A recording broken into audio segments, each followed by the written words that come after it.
Assalamualaikum, selamat malam, salam rahayu. Tesis Kiai Imaduddin mendapat amunisi baru dari seorang kiai muda NU, Kiai Alawi Al-Bantani. Kita itu aneh ya, gitu loh. Tesis nasab ini memerlukan kitab sejaman, tetapi mereka itu menolak. Menolaknya karena apa ya? Pasti mereka susah untuk mencari itu. Jadi kalau tidak punya bukti ya jangan ngaku. Simpel kan? Kalau tidak punya bukti jangan ngaku. Ini tuh soal nasabnya Rasulullah. Itu berhubungan menyangkut orang banyak. Tidak hanya orang yang mengakui misalkan saya ini turunan Nabi, tapi seenaknya sendiri. Ya nggak bisa begitu. Saat orang mengaku turunan Nabi, maka dia tuh punya beban berat, punya amanah, punya tanggung jawab untuk menjaga nasab itu. Bagaimana tuh saya bertindak, berkata dan lain-lain. Soal nasab ini kan seperti mata rantai, mirip mata rantai ilmu, walau berbeda gitu loh. Kok Anda gampang dan mudah percaya saat orang itu mengaku turunan Nabi, sedangkan buktinya nggak ada? Kalau bukti yang buat mereka sendiri ya, ini tuh memerlukan bukti kitab sejaman. Karena apa? Karena orang masa lalu itu sudah nggak ada semua. Sudah nggak ada semua. Kalau masih hidup, oke lah kakeknya, pamannya atau apa itu bisa. Udah nggak ada. Lalu bagaimana untuk membuktikannya sekarang ini? Maka diperlukan catatan-catatan khusus. Salah satunya kitab sejaman itu. Kalau bukti itu tidak ada, lalu Anda menerima mentah-mentah, oke lah kita semua ngaku turunan Nabi gitu. Kamu nggak boleh nanya-nanya kitab sejaman gitu. Lah kok penak banget semua orang ngaku begitu? Apa nggak melihat banyak oknum yang suka mengaku turunan Nabi, faktanya tuh ada. Mereka mengaku di atas panggung, mereka mengaku di atas majelis hanya demi keuntungan, mengeruk uang, dapat kehormatan dan lain sebagainya. Ada kan, dan itu terjadi. Bisa Anda lihat kok, kita itu aneh gitu loh. Kok maunya diajak goblok massal gitu. Saat orang menolak kitab sejaman tuh seperti apa ya? Seperti kita tuh diajak ke ruang kegoblokan yang massal gitu loh. Padahal udah jelas gitu loh. Dibutuhkan mata rantai yang jelas. Ada apa sih gitu loh? Kok jadi alergi, jadi menolak sesuatu hal yang itu pasti, dalam artian itu layak harus memakai mata rantai seperti itu. Keilmuan itu harus jelas juga mata rantainya gitu loh. Nasab itu udah jelas juga. Jangan hanya dari pengakuan yang itu tidak ada dasarnya yang kuat, apalagi cuma hanya penyebutan dari orang, misalnya nyebut Habib, orang nyebut Sayyid atau apa gitu. Lalu itu pasti tuh begitu gitu. Lihat dulu orang tuh ngapain, dia baca atau apa, atau hanya menyebut. Saat orang itu berkata, polanya bagaimana, maksudnya itu apa, tujuannya itu apa. Makanya diperlukan kitab sejaman.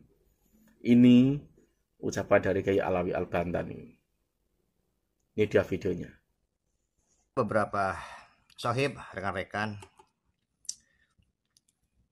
yang pengen dijelasin secara ringkas katanya, kenapa kita butuh kitab sejaman.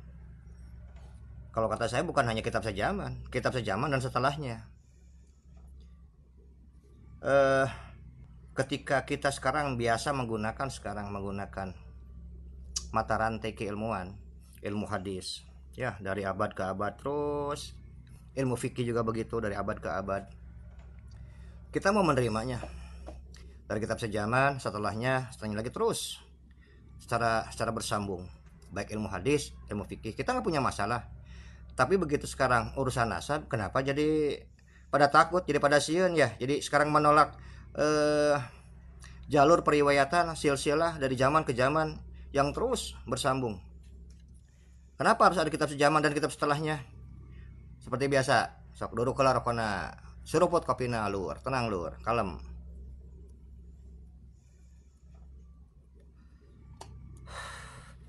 Ini saya terangkan, ini dalil nakli, dalil akal. Kalau misalnya salah, tolong diluruskan, oke? Contoh, misalnya inilah. Ini kitab abad ketiga tentang nasab, ya. Artinya, kitab ini ditulis oleh seorang ulama pada abad ketiga dengan rapi, beres. Abad ketiga kita simpan dulu. Masuk abad keempat, kemudian orang-orang yang ditulis dalam silsilah abad ketiga ini beranak pinak, incuan, wah cicitan banyak gitu ya. Kemudian pada abad keempatnya ada lagi ulama yang menyusun silsilah dia. Silsilah ulama-ulama atau keturunan-keturunan orang mulia, raja dan sebagainya pada abad ketiga. Anggap aja misalnya ini kitabnya ya. Dah. Kemudian abad keempat, orang-orang yang tulis silsilahnya itu beranak pinak kembali. Anggapnya seabad begitu ya, biar ada banyak. Kemudian ulama abad kelima, kemudian lagi ulama abad keenam, tulis semuanya. Pertanyaan saya begini sederhana, ini kitab abad ke-6 harus ngambil keterangan dari mana? Jawabannya ya dari abad kelima. Dari sini. Ulama abad kelima nulisnya dari mana ngambilnya? Dari abad keempat.